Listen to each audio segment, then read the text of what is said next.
Write now the topic's name, please, everyone. Today's topic is basic grammar.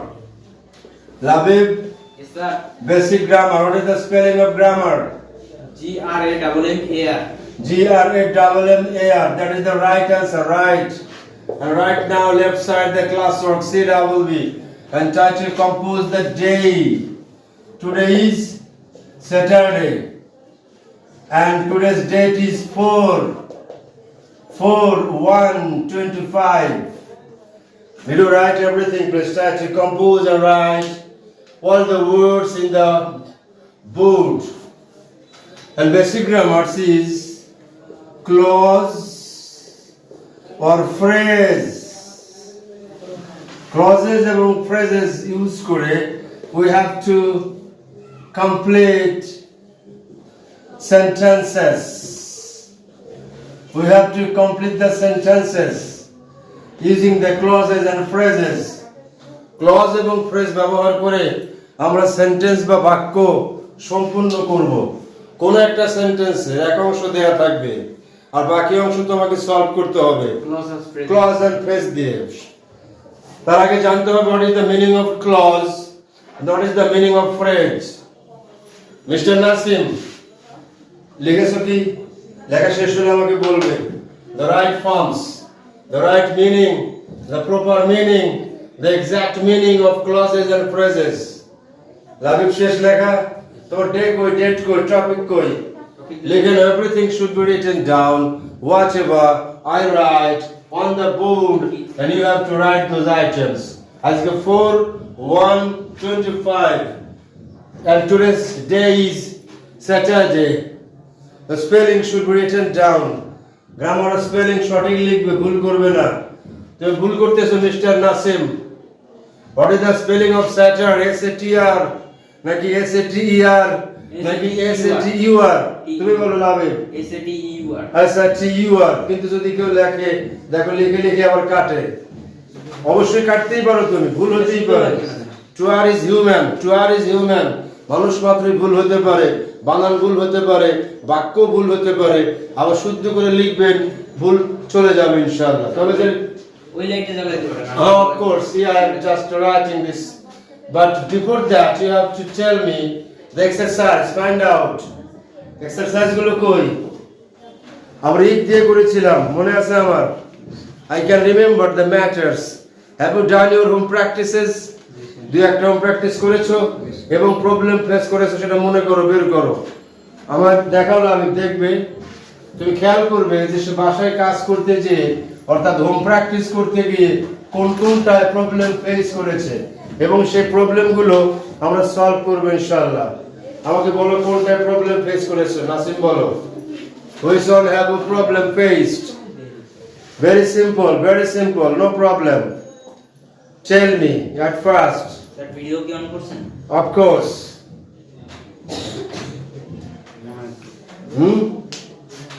Check করে দেখেন। Whatever you are talking to, দেখো, you can watch and observe. Labib, you can watch. Please come to the point. Right or wrong? Switch on or off? On or off? Of course. Okay, I came to understand. All right. So we have been talking the matters. Permuter, তাই তো? একদম example লিখে নাও, number second. From here, if you had come, comma, বাকি অংশ কি হবে? Try to completely compose the matters. If you had come,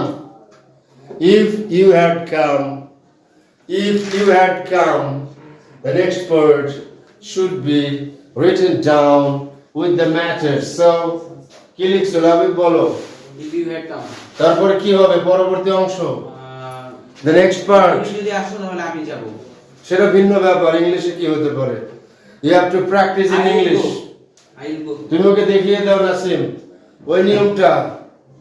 if এর পরে কোন টেন্স আছে, if হলো কনজাংশন, এরপরে কোন টেন্স, you হলো সাবজেক্ট, had হলো হেল্পিং ভার্ব আর come হলো main verb. I will go.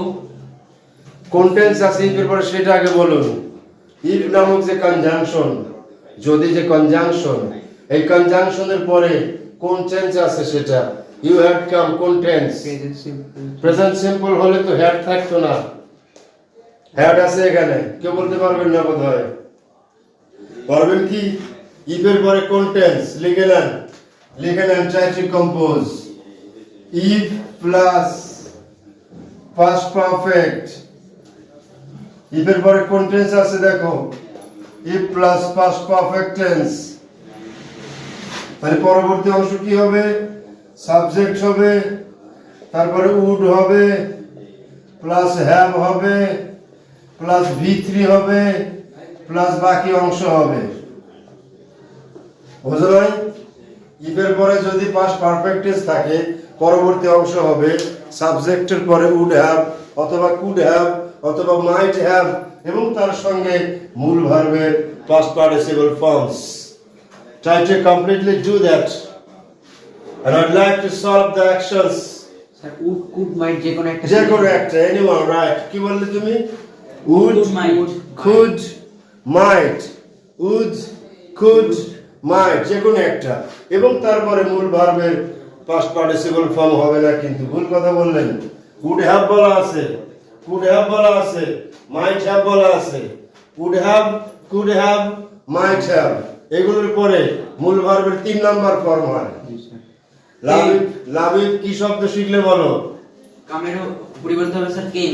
কামের 3 নম্বর ফর্ম কি? কেম। নাও কাম ভার্বের 3 নম্বর কাম, কাম কেম, কাম 2 নম্বর কেম, রাইট? ওকে, তোমরা সবাই খুব brilliant, thank you very much for responding me, but sometimes you committed wrong unknowingly, অজ্ঞানতাবশত ভুল করে ফেলেছিলে।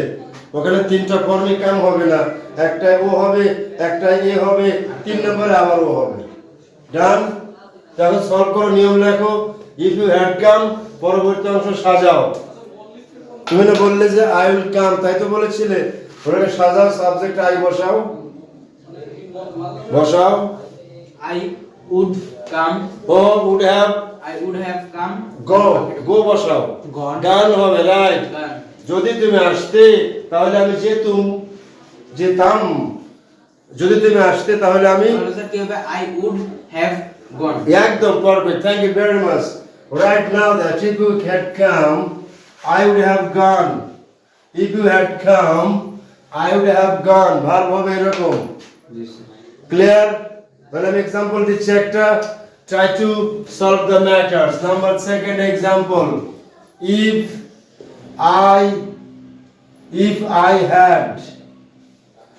I had worked hard, comma, বাকিটা কি হবে বলুন তো মামা?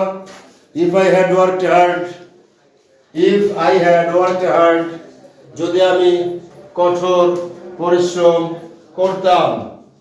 If I had worked hard, বাকি অংশ কি হবে বলুন? Try to solve it very quickly.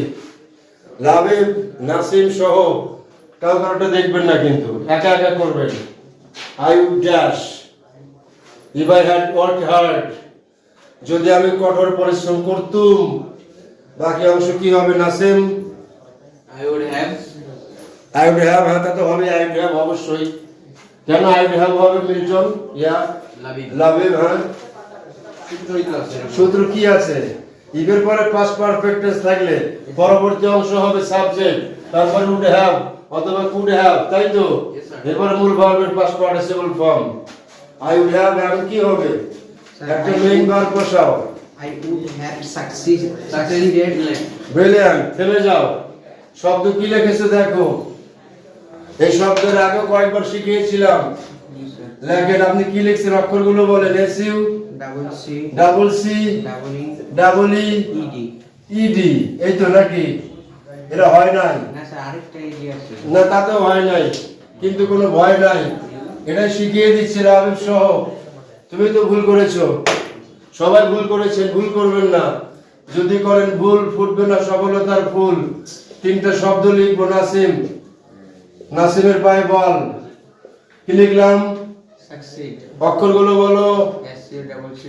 আচ্ছা ডাবল সি কেন বলবেন? এটা কি ডাবল এস সিঙ্গেল এস বলছেন?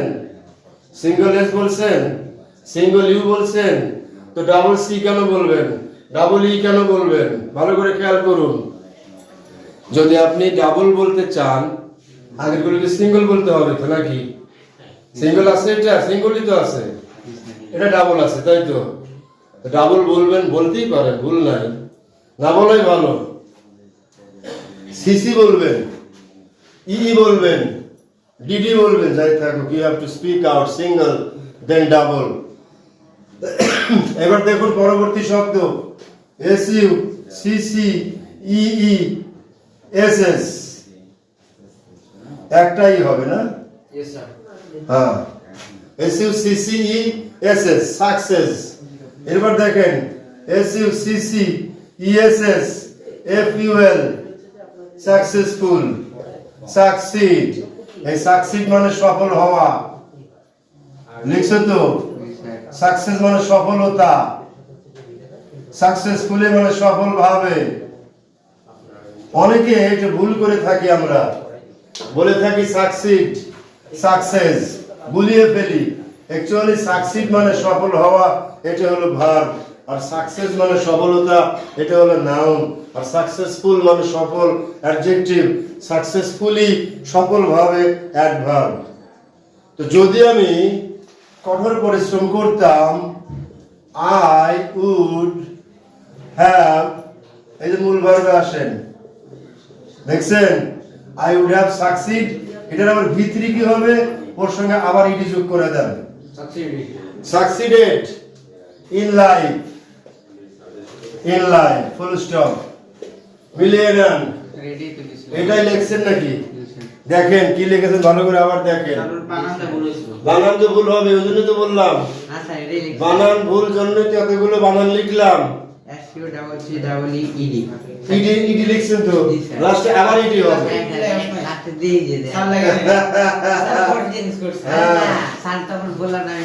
আচ্ছা ঠিক আছে, তো যদি তুই লিখেই থাকো তো ভালো, না লিখলে কালো।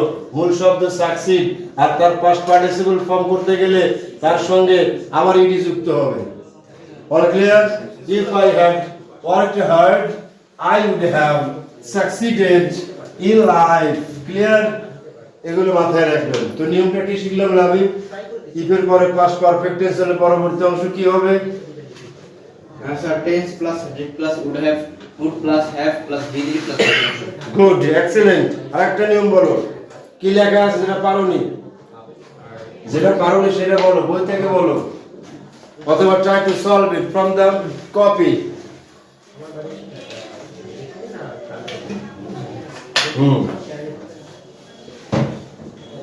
Sir, if you visit, thank you, লিখে নাও সবাই। ইফ ইউ ডিড, did না sir, visit. ও ভিজিট, ক্লিয়ার করে বলবে। ইফ ইউ ভিজিট, ভিজিট, তাই তো? কি ভিজিট করবো আমি? রাজশাহী, এই পর্যন্তই। ইফ ইউ ভিজিট রাজশাহী, কমা আছে তো? Yes, sir. তারপরে কি আছে? ড্যাশ ড্যাশ ড্যাশ, যাই থাকো সেটা পরের ব্যাপার। ইফের পরে কোন টেন্স সেটা আগে যাচাই করুন, ইফের পরে কোন টেন্স যাচাই করুন, এবং টেন্স নির্ণয় করবেন কিভাবে লাভিব? How can you identify the tenses? Tense নির্ণয় করবেন কিভাবে? টেন্স কি দেখে চিনবেন? Verb. ইফের পরে, হ্যাঁ রাইট, ইফের পরে কোন টেন্স কি দেখে চিনবো? লিখে নাও, এখানে স্টার মার্ক দাও, লেখো টেন্স, টেন্স চিনবো। এখানে লেখেন ভার্ব দেখে। টেন্স চিনবো কি দেখে লাভিব? Card দেখে এরপর দেখুন ডিগ্রি চিনবো, ডিগ্রি চিনবো কি দেখে? অ্যাডজেক্টিভ দেখে। মনে রাখুন, টেন্স চিনবো ভার্ব দেখে, স্টার মার্ক দিয়ে লিখবেন। স্টার মার্কস মানে হলো most important, you are learning some most important rules. Sir, degree দেখো কি দেখে? এই যে অ্যাডজেক্টিভ দেখে, অ্যাডজেক্টিভ অথবা অ্যাডভার্ব দেখে, অ্যাডজেক্টিভ অথবা অ্যাডভার্ব দেখে আপনি ডিগ্রি চিনবেন, আর টেন্স চিনবেন আপনি ভার্ব দেখে। এখানে লেখা আছে ভিজিট, বানানটা বলো লাভিব, কি ভিজিট বানানটা কি? ভিজিট বানান VISIT তাহলে কি ভিজিট হবে না ভিজিট হবে? ভিজিট স নাকি বর্গীয় জ? বর্গ জ হ্যাঁ, এস কখনো কখনো বর্গীয় জ হয়, যে কখনো যেমন কখনো- H মাঝে মাঝে অ একদম এস মাঝে মাঝে অ, মাঝে মাঝে হ। ক্লিয়ার? Yes, sir. ওকে, কেমন? তাহলে এখন দেখুন, ইফের পরে সাবজেক্ট আছে, সাবজেক্টের পরে ভার্ব আছে। এই ভার্বটা ভিজিট, ভিজিট প্রেজেন্ট ফর্ম না পাস্ট ফর্ম? Present. তাহলে ইফের পরে কোন টেন্স আছে দেখুন, Present. ইফের পরে present simple tense, Yes, sir. ইফের পরে প্রেজেন্ট সিম্পল টেন্স আছে, তাই নয় কি? Yes, sir. এখন প্রশ্ন হলো, লেখেন ইফ প্লাস প্রেজেন্ট সিম্পল। হ্যাঁ হ্যাঁ, ইফ প্লাস প্রেজেন্ট সিম্পল, পরবর্তী অংশ হবে ফিউচার সিম্পল।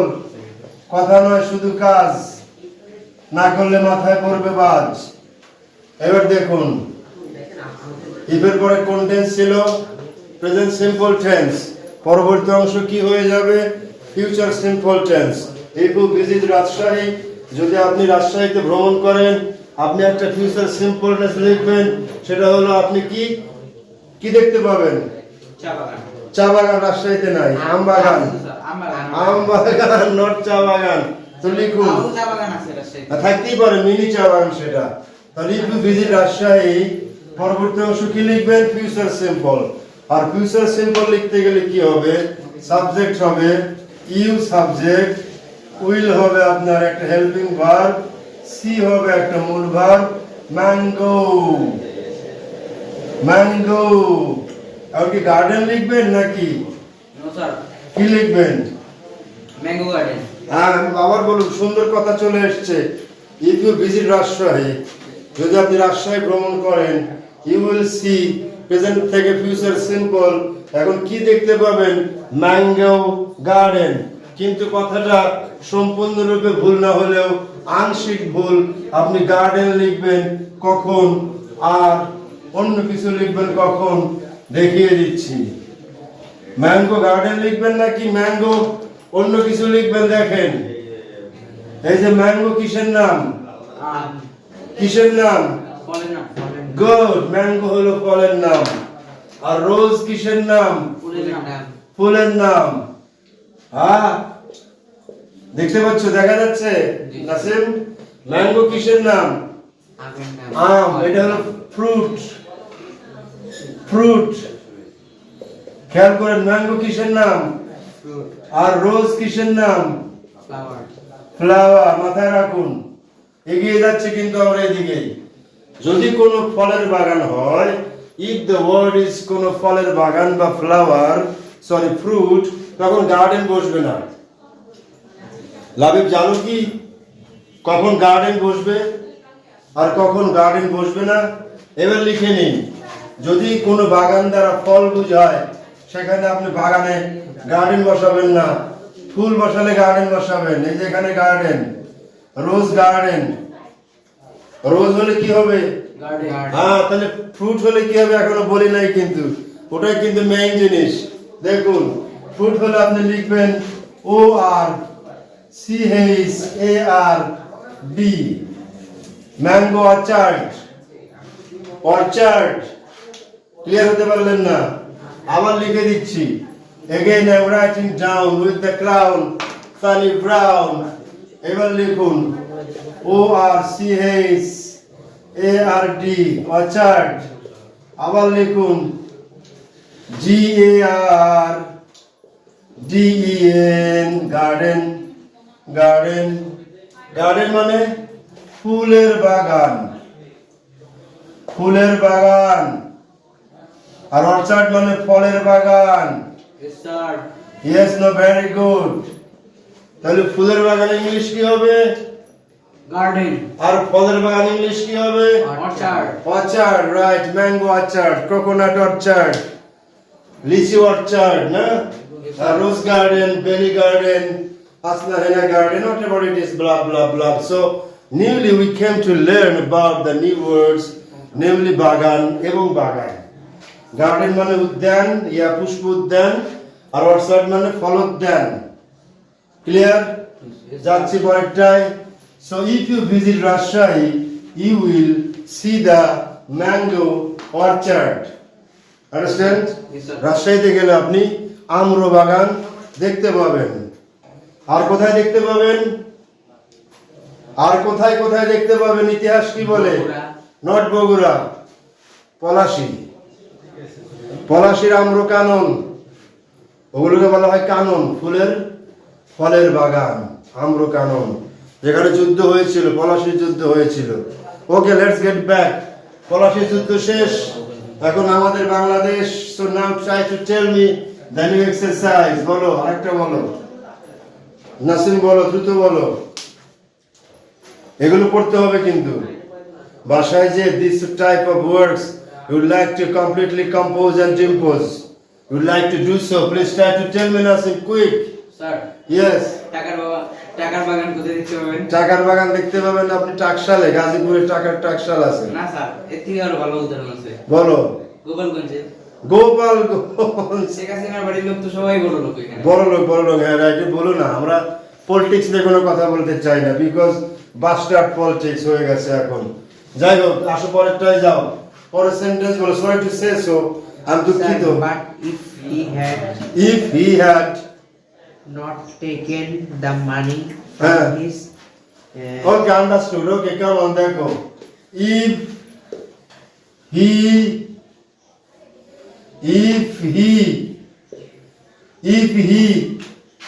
আটকে যাচ্ছে, তাই না? এরকম হয়ে যাচ্ছে, দেখেন। If he had not taken, বলা হচ্ছে if he had not taken money, এইটুকু dash dash dash dash dash dash, যদি সে টাকাটা না নিত। বাক্যটা কি অ্যাফার্মেটিভ নাকি নেগেটিভ? নেগেটিভ। যদি সে টাকাটা না নিত, এটা কোন টেন্সে আছে? দেখো, সাবজেক্ট আছে হি, হেল্পিং ভার্ব কি আছে? হ্যাড। মূল ভার্ব কি আছে? taken taken, subject had, principal verb, subject had, principal verb, মাঝখানে নেতিবাচকতা আছে, নেগেটিভিটি না, রাইট, ঋণাত্মক আছে। যাই হোক, সেটা সেন্টেন্স হলো নেগেটিভ সেন্টেন্স। যদি সে টাকাটা না নিত, কিন্তু কোন টেন্সের কথা বললাম? past perfect yes, past perfect. জোরে বলো। past perfect ব্রিলিয়ান্ট, দেখছো কত ভালো পারে। তুমিও ভালো পারবে ইনশাআল্লাহ, সবাই ভালো পারবেন। যদি সাবজেক্ট অর্থাৎ ইফ এর পরে পাস্ট পারফেক্ট টেন্স হয়, পরবর্তী অংশের নিয়মটা বলো আগে কি আছে? I told you the rules before.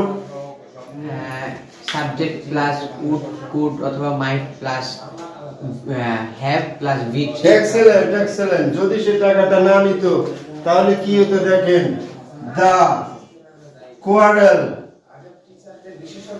Quarrel, ও দেখেন would, the quarrel would have not risen, ঝগড়া উঠতো না অথবা ঝগড়া হতো না, happen, ঝগড়া হতো না, বুঝলেন? would have not risen, would have not happened, happened ED হবে। প্রত্যেকটা ভার্বের লাস্টে ইডি যুক্ত হবে এখানে, past participle form. if he had not taken the money, যদি সে নাসিমের কাছ থেকে টাকা না নিত, তাহলে ঝগড়াটা উদ্রেক হতো না। the quarrel would not have been taken place, the quarrel would not have been risen, the quarrel would not have been happened, ঝগড়া হতো না, বিবাদ হতো না, chaos হতো না, quarrel হতো না, বিসম্বাদ হতো না। quarrel অর্থ কি? ঝগড়া, quarrel মানে ঝগড়া, chaos, clash, the clash of clan, দ্বন্দ্ব, conflict, বুঝো নাই? ক্লাস অফ ক্লাস মানে কি? এটা তোমার খেলার নাম বলছি, তাই না? ওকে, ক্ল্যাশ অফ ক্ল্যান হলো একটা খেলা। আমি তোমাকে এক্সপ্লেন করে দিচ্ছি, দেখুন। এই যে ক্ল্যাশ, তাই তো, আছে হলো অফ, আছে ক্ল্যান্স না ক্ল্যান, এস আছে বা নাই, তাই তো? লেখো ক্ল্যাশ, লেখো অফ, লেখো ক্ল্যান্স। ক্ল্যাশ মানে দ্বন্দ্ব। দেখো, দয় বফলা নয় দয় যুক্ত, কি মানেটা আবার বলো? দয় বই ফলা নয় দয় যুক্ত। দ্বন্দ্ব মানে সংঘাত, অফ মানে এর, আর ক্ল্যান মানে জায়গা, অথবা বলতেছি তাহলে জায়গা নিয়ে দ্বন্দ্ব। উপজাতি। এই উপজাতিদের মধ্যে জায়গা নিয়ে দ্বন্দ্ব, উপজাতিদের নিয়ে। উপজাতিদের মধ্যে জায়গা নিয়ে দ্বন্দ্ব। মানে এখানে ক্ল্যান বলতে কোনো সম্প্রদায় বোঝায়, ক্ল্যান বলতে কোনো জায়গা বোঝায়, অথবা ওই জায়গার অধিবাসীদেরকেও বোঝায়। দ্য ক্ল্যাশ অফ ক্ল্যান মানে হলো জায়গা জমি নিয়ে দ্বন্দ্ব। The clash between the two groups, two rival groups with a land property, অথবা উইথ এ কমিউনাল প্রপার্টি। দ্বন্দ্ব হয়, সংঘাত হয় উপজাতীয়দের জমি জমা নিয়ে, জায়গা নিয়ে। যেমন ক্ল্যাশ বলা হয়, তোমাকে বলি, have you heard the name of Nelson Mandela? নাম শুনেছো? Yes, sir. নেলসন ম্যান্ডেলার পড়া তোমাদের সামনে ক্লাসে পড়াবো। যখন তোমরা ক্লাস 11-এ যাবে, you would like to find out the clash of clans. যখন নেলসন ম্যান্ডেলার যে সম্প্রদায় ছিল, তারা তাকে, ওই ক্ল্যানের লোকজন তাকে মাদিবা বলে ডাকতো। কি বলে ডাকতো? মাদিবা। মাদাই, বাদাই না, কিন্তু মাদিবা। মাদিবা। রাইট। তো সেই ক্ল্যাশের লোকজন, ক্ল্যানের লোকজন, সম্প্রদায়ের লোকজন, গোত্রের লোকজন নেলসন ম্যান্ডেলাকে যে নামে ডাকতো, তার অর্থ ছিল মাদিবা। Madiba, Madiba. হ্যাঁ মাদিবা, হাই মাদিবা, ইদারা, এরকম করে আর কি। তো সেটা হলো ক্ল্যাশ অফ ক্ল্যান্স। আশা করছি বুঝতে পেরেছেন, তাই তো? Yes, sir. পরবর্তী একটা দিয়ে আমরা শেষ করে দেবো ইনশাআল্লাহ। বলো পরেরটা কি আছে? রান নাই স্যার। এইটাই শেষ ছিল। অনেক ভালো থাকবেন। যা যা শিখলাম একটু ফিডব্যাক দেন। প্রথমত আপনি কি শিখলেন? এসেই এসেই স্যার কমপ্লিটিং না, না, এর আগেও কাজ ছিল। এসেই গ্রামারের সঠিক বানানটা শিখলেন। শিখলাম স্যার। তারপর যে ক্লজ আর ফ্রেজেস দিয়ে মানে যে কমপ্লিটিং সেন্টেন্স শেষ করা, এগুলো শিখলাম। শিখলাম, কিন্তু মেইন জিনিসটা শিখলাম না। লেখো, শেষবারের মতো লিখে নাও। এই শেষ হয়ে গেছে, কিন্তু মাত্র সামান্য। এই ক্লজ মানে লেখো, আর এখানে ফ্রেজ মানে লেখো। শেষ হয়ে হইল না শেষ। ক্লজ মানে বাক্য, অথবা লেখো বাক্যাংশ, বাক্য অথবা বাক্যাংশ। আর ফ্রেজ মানে শব্দগুচ্ছ অথবা ভোকাবুলারি,